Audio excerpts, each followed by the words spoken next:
Hi, I'm Michael, and this is California. And this week, Senator Mitt Romney out of Utah has announced that he's working on a piece of bipartisan legislation called the Family Security Act that will give families with young children up to $4,000 a year per child in cash benefits, with a limit of up to $15,000 a year for a whole family. Now, the need for this kind of reform is obvious. With the ongoing economic downturn, the pandemic, and the lockdowns, there's no doubt that last year and the beginning of this year have been tough for some low and even middle-income families across the country. But luckily, because of a variety of tax credits and anti-poverty measures that are usually paid out through taxes, these families will have a glimpse of hope at getting some additional cash to help pay their bills. This is normally done through things like the Child Tax Credit, the Earned Income Tax Credit, that's the EITC, and a variety of other programs.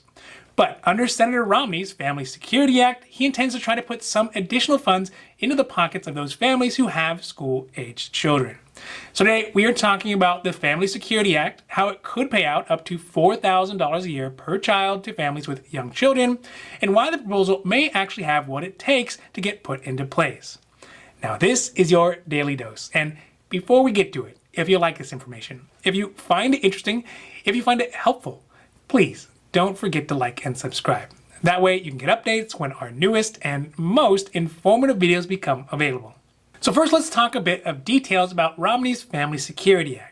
His proposed bill has the stated intent of assisting families with small children, encouraging Americans to have more children, and to streamline the existing system of tax credits that are currently being used to help low to middle income families get some additional resources to support their children.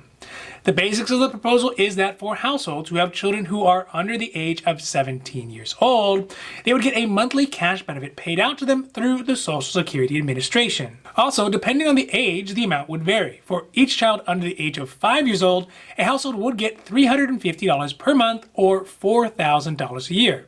If the children are over the age of 5 years old, but under the age of 17 years old, there would be a lower monthly cash benefit of $250 a month per child. The total amount a family could receive monthly would be capped out, though, at a maximum of $1,250 a month for those larger households.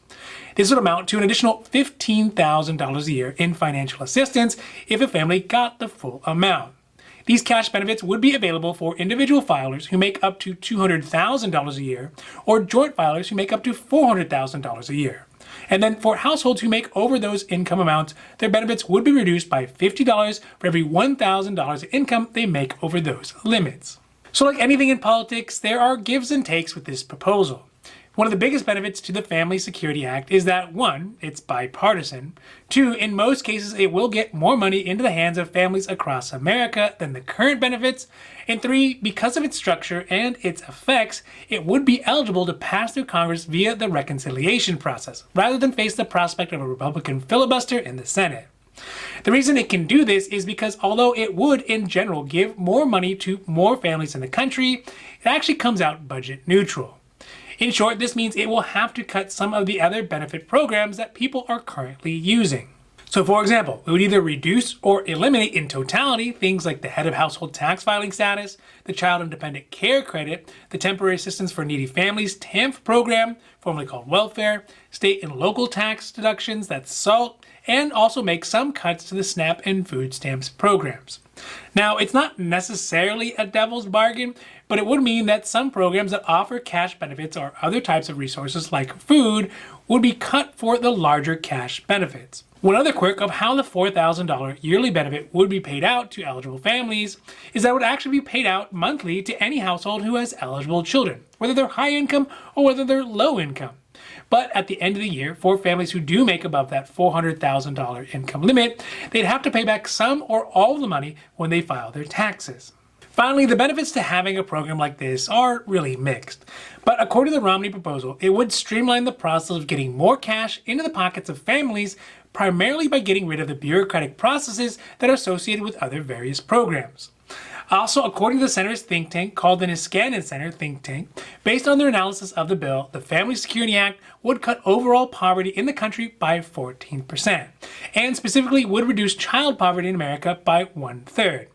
This amounts to about 5.1 million people nationwide.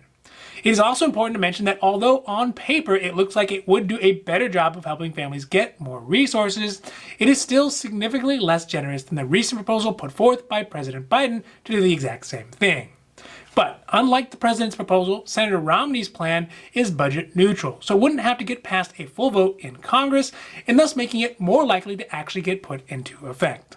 So needless to say, really any of the proposed changes to the way we help families with young children to get support, either the Romney plan or the Biden plan, seem to offer a better opportunity to helping than the hodgepodge of benefits and programs and tax credits we have right now.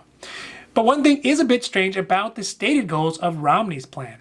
Of course, it does seek to reduce poverty in children and help families and to provide equal treatment for both working and stay-at-home parents, but it also says it would like to promote marriage and promote increased family sizes in the country.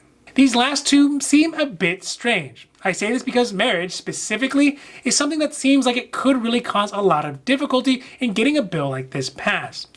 Not because I'm against marriage, but because defining marriage in this country can be a bit of a tippy-toe through a minefield. And with so many different opinions about what constitutes marriage, it may be more of a hindrance than a help to getting this bill passed. Also, promoting family size is another interesting aspect of the stated objectives. This is because America does have shrinking family sizes, but I'm not so sure this is necessarily a bad thing. I don't know, maybe that's just me. Anyway, I hope this or the Biden bill does get some steam over the next few months and can be put into place so that when push comes to shove, whatever it looks like, there is more help for those families who definitely need it sooner rather than later. Now, this has been your Daily Dose, and I hope that you found it interesting or helpful or at least useful. And if you did, please don't forget to like and subscribe. That way you can get updates when our newest and most informative videos become available. So that's it for me, and for California, I'm Michael, wishing you a happy, healthy day.